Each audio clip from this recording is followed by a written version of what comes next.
നിങ്ങൾ ഒന്ന് വാതിലിൽ മുട്ടിയാൽ അപ്പം തുറക്കുന്ന ആൾക്കാരാണ്, നിങ്ങൾ ഇങ്ങനെ സഹായിക്കുന്ന ആൾക്കാരാണെന്ന് എപ്പോഴെങ്കിലും നിങ്ങൾക്ക് അത് നിങ്ങളെ യൂട്ടിലൈസ് ചെയ്യാണെന്ന് എപ്പോഴെങ്കിലും തോന്നിയിട്ടുണ്ടോ? അല്ല, അത് യൂട്ടിലൈസ് ചെയ്താലും ഞങ്ങൾക്ക് തോന്നൂല. കാരണം ഞങ്ങൾ അവരോട് ഒന്നും പ്രതീക്ഷിച്ചിട്ടല്ല ഇത് ചെയ്യണത്, ആർക്ക് ചെയ്യുമ്പോഴും. അപ്പൊ നമ്മളിങ്ങനെ എന്തെങ്കിലും പ്രതീക്ഷിച്ചിട്ട് ചെയ്യുമ്പോഴാണ് അവരുടെ ഭാഗത്ത് നമ്മളോട് ഇങ്ങനെ കാണിച്ചില്ലല്ലോ, അല്ല അവരെ നമ്മളെ കാണുമ്പോൾ ഇങ്ങനെ ആവണം, അങ്ങനെയൊക്കെ നമ്മൾ മനസ്സിൽ ചിന്ത വെച്ചാലേ നമുക്ക് അങ്ങനെ വിഷമം ഉണ്ടാവുള്ളൂ. നമ്മൾ ചെയ്യാനുള്ള ചെയ്തത് അവർ, ബാക്കി അവരുടെ ലോകം. ചില ആൾക്കാർക്ക് ഇങ്ങനെ ഫണ്ട് കിട്ടിയിട്ട് ആ ഫണ്ട് യൂസ് ചെയ്ത കാര്യങ്ങൾ അങ്ങനെ ചെയ്തു ഇങ്ങനെ ചെയ്തു എന്നൊക്കെ പറഞ്ഞിട്ട് പല സോഷ്യൽ മീഡിയ ഒക്കെ പരാതി വരും. ഫണ്ട് നമ്മൾ അവർക്ക് എന്തിനാ കൊടുത്തത്? അവർക്ക് യൂസ് ചെയ്യാനാ, അവരെങ്ങനെ വേണമെങ്കിലും ഉപയോഗിക്കട്ടെ.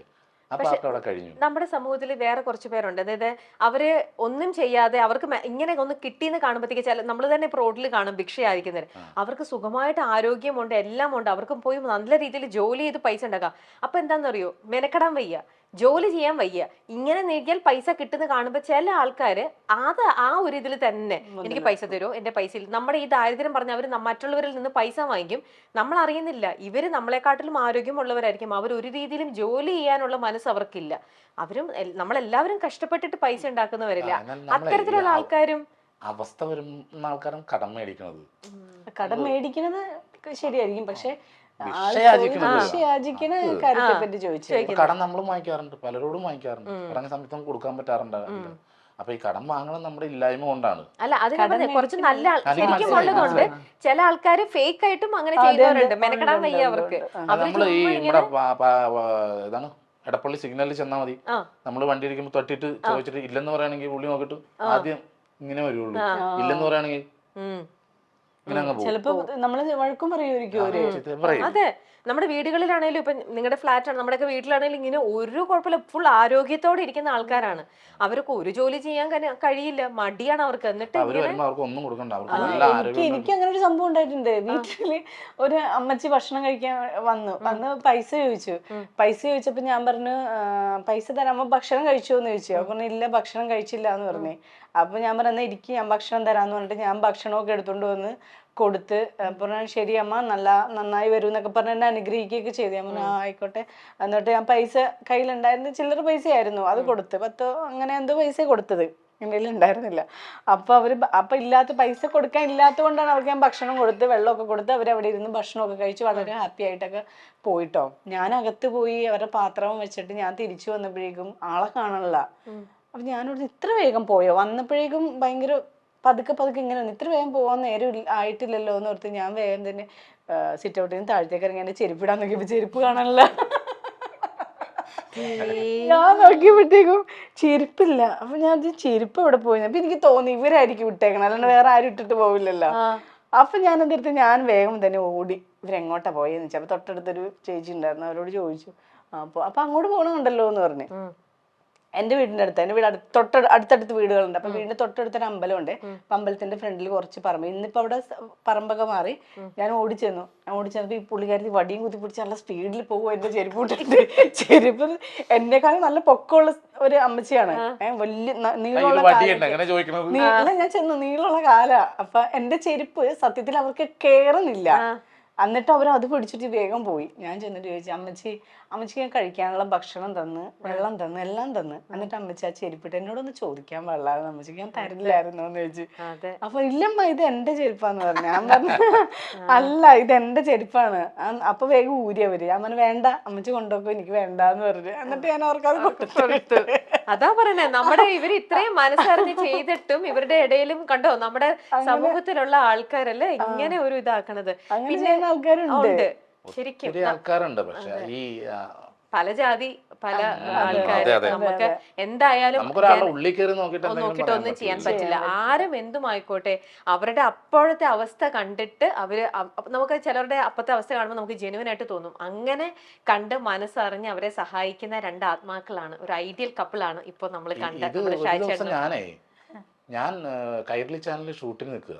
അത് മിമിക്രി നമ്മൾ ചാനൽ വഴി വന്ന സമയത്താ. അന്നേരം മാക്സിമം കൈരളിൽ നിന്നൊക്കെ 1000 രൂപയ്ക്കല്ലേ പേയ്മെന്റ് ഉള്ളൂ നമുക്ക്, മത്സര പരിപാടിയാണ്. ഞാൻ അവിടെ എത്തുമ്പോഴത്തേക്ക് എന്നെ വൈറ്റിലെന്ന് ചേട്ടാ അത്യാവശ്യമായിട്ട് വൈറ്റിലേല് വരാൻ പറഞ്ഞു. ഞാൻ പറഞ്ഞു വൈറ്റിലേക്ക് ഞാൻ എന്തിനു വന്ന, എനിക്ക് ഒന്ന് പെട്ടെന്ന് വന്നു പറഞ്ഞു. ഞാൻ വൈറ്റിലേ വന്നു കഴിഞ്ഞപ്പോഴത്തേക്ക് എന്നെ വിളിച്ച് വെൽക്കെയറിലേക്ക് വരാൻ പറഞ്ഞു. ഞാൻ പറഞ്ഞു ദൈവമേ എന്തെങ്കിലും പറ്റി, അതിന് മുമ്പ് കൊച്ചിനെ കൊണ്ട് വീട്ടിൽ നിന്ന് ഇറങ്ങണം എന്ന് പറഞ്ഞാ അളിന്റെ കുട്ടീനെ കൊണ്ട്. മോനുണ്ടായിരുന്നു കൂടെ. വല്ല കൊച്ചിന് വല്ലതും പറ്റിയെന്ന് പറഞ്ഞ് ഞാൻ ഓടി അലച്ച് ചെല്ലുമ്പോ അവിടെ വൈറ്റില ജംഗ്ഷനിൽ ഒരു ചേച്ചിക്ക് ആക്സിഡന്റ് ആയി അല്ലേ? എന്തായിരുന്നത്? അത് ചേച്ചി ബസ്സില് കേറിയതാണോ ഇറങ്ങിയതാണോ എനിക്ക് ഓർമ്മയില്ല. ചേച്ചി ഇപ്പൊ വണ്ടി പെട്ടെന്ന് എടുത്തപ്പോഴേക്കും വീണിട്ട് ആളുടെ സാരിയിൽ തട്ടി താഴെ വീണിട്ട് താടിയിൽ ഇവിടെ പൊട്ടിയിട്ട് ഇങ്ങനെ ചോര വരുവാ. ബസ്സുകാരൻ എന്നിട്ട് അവര് മൈൻഡ് ചെയ്യണില്ല. അവരിങ്ങനെ കയ്യിൽ തുണി ഇങ്ങനെ കൂട്ടിപ്പിടിച്ച് ഇരുന്ന്. അപ്പൊ ഞാനും കൊച്ചും ആങ്ങളുടെ മോനുണ്ട്, ചെറുതാണ് അവൻ. അപ്പൊ അവനെ കൊണ്ട് ഞാനും ബസ്സിന് ഇറങ്ങിയപ്പോൾ ഞാനിത് കാണുന്നു. ഇവര് വണ്ടി അങ്ങ് വിട്ടുപോയി. ഈ ചേച്ചി ഇങ്ങനെ വിറക്കൊന്നുണ്ട്, എന്ത് ചെയ്യണമെന്ന് അറിയില്ല. എൻ്റെ കൂടെ ആരും ഇല്ല, ഈ കൊച്ചും ഞാനും ഈ ചേച്ചി മാത്രമേ ഉള്ളൂ. അപ്പൊ ഇവരിങ്ങനെ വിറച്ചുകൊണ്ട് പറഞ്ഞു, മോളെ എനിക്ക് ആരും ഇല്ല, ഞാൻ തൃപ്പൂണിത്തറ അവിടെ തൃപ്പൂണിത്തറ കോവിലകത്ത് ആ ഭാഗമൊക്കെയില്ലേ, അവിടെ എവിടെയോ ഒരു വീട്ടിലെ സ്ത്രീയാണ് അവര്. അപ്പൊ എനിക്ക് പെട്ടെന്ന് തല ഞാൻ പിന്നെ വേഗം ആ ചേച്ചീനെ കൊച്ചിനെ അവിടെ നിർത്തിയിട്ട് ഞാൻ ആ ചേച്ചിനെ പിടിച്ച് ആ സൈഡിൽ ഇരുത്തി. അന്നിങ്ങനെ അവിടുത്തെ റൗണ്ട് അബൌട്ട് കാര്യങ്ങളൊന്നുമില്ല വൈറ്റിലയുടെ അവിടെ. അപ്പൊ ഞാൻ അവിടെ ഇരുത്തി ആ ചേച്ചിനെ ഇരുത്തിയിട്ട് ഞാൻ ഹോസ്പിറ്റലിൽ കൊണ്ടുപോട്ടെ ചേച്ചിന്ന് വെച്ച്. അപ്പൊ പറഞ്ഞ എന്നെ എവിടെയെങ്കിലും കൊണ്ടുപോകുന്നു പറഞ്ഞു. എൻ്റെ കയ്യിലാണെങ്കിൽ പൈസ ഇല്ല, ബസ് കാശ് അല്ലാണ്ട് ഒന്നുമില്ല. ചേട്ടനെ വിളിച്ചാൽ കിട്ടുമോ ഒന്നും അറിയാൻ പാടില്ല. ഞാൻ എന്നിട്ട് എന്നിട്ട് വേഗം ഒരു ഓട്ടോ വിളിച്ച്, ഒന്നും നോക്കാൻ കഴിയില്ല, ഓട്ടോ വിളിച്ച് ആ ചേച്ചിയായിട്ട് വെൽക്കെയറിലേക്ക് പോയി. അവിടെ ചെന്ന് ഹോസ്പിറ്റലിൽ നിന്നിട്ട് ഞാൻ അവിടെ അന്ന് എൻ്റെ കയ്യിൽ ഫോൺ ഉണ്ടായിരുന്നില്ലെന്ന് തോന്നുന്നു. ഞാൻ അവിടെ നിന്ന് ആരുടെ ഒരു ഫോൺ മേടിച്ച് ചേട്ടനെ വിളിച്ച് ചേട്ടൻ ഒന്ന് ആശുപത്രിയിലേക്ക് വരണം. അപ്പോൾ എന്താ കാര്യം എന്ന് വെച്ചാൽ നമ്മൾ പെട്ടെന്ന് ആയോ പൈസ എന്തെങ്കിലും ഉണ്ടെങ്കിൽ വേണമെന്നും പറഞ്ഞിട്ട് വേഗം എന്നുവെച്ചാൽ വേറൊരാളുടെ ഫോണിൽ നിന്ന് ഞാൻ വിളിക്കണത്. എന്നിട്ട് വേഗം തന്നെ ഒരു 10-20 മിനിറ്റ് കൊണ്ട് ചേട്ടി വന്നെന്ന് അവിടെ അടുത്ത് തന്നെയായിരുന്നു. അവിടെ നിന്ന് ചേട്ടി വേഗം വന്നപ്പോഴേക്കും ഈ ചേച്ചിയുടെ ഇവിടെ താടിയിൽ സ്റ്റിച്ചൊക്കെ ഇട്ട് ആ ചേച്ചിനെ അങ്ങനെ ഇരുത്തിയേക്കുക. എന്നിട്ട് ഞങ്ങൾ ആ ചേച്ചി എനിക്ക് പൈസ ഒക്കെ തന്നിട്ടുണ്ട്. പറഞ്ഞു ആ വഴി വരുവാണെങ്കിൽ വരണം എന്നൊക്കെ പറഞ്ഞു. അപ്പൊ ഞാൻ പക്ഷേ ഒരു നമ്പൂതിരി സ്ത്രീ ആയിരുന്നു പോയിട്ട് വരുന്ന വഴിയായിരുന്നു. ഞാൻ ഓർക്കണില്ല ചേച്ചി, മറന്നുപോയി ആ ചേച്ചീനെ. നമ്മുടെയൊക്കെ ആഘോഷങ്ങളൊക്കെ വരുമ്പോൾ എല്ലാവരും ഓടിപ്പോയിട്ട് എല്ലാവരും ഇന്നിപ്പോൾ എന്തെങ്കിലുമൊക്കെ നമ്മുടെ സമൂഹത്തിലെ കലാമിറ്റീസ് വരുമ്പോൾ ഇന്നിപ്പോൾ സഹായകരണങ്ങളായിട്ട് ഒരുപാട് പേരുണ്ട്, ഒരുപാട് പേര് സഹായിക്കുന്നുണ്ട്.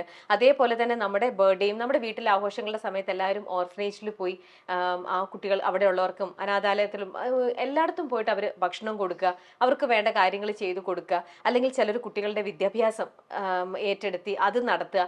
അങ്ങനത്തെ ഒരുപാട് നന്മകൾ ചെയ്യുന്ന മനുഷ്യരും നമ്മുടെ സമൂഹത്തിലുണ്ട്.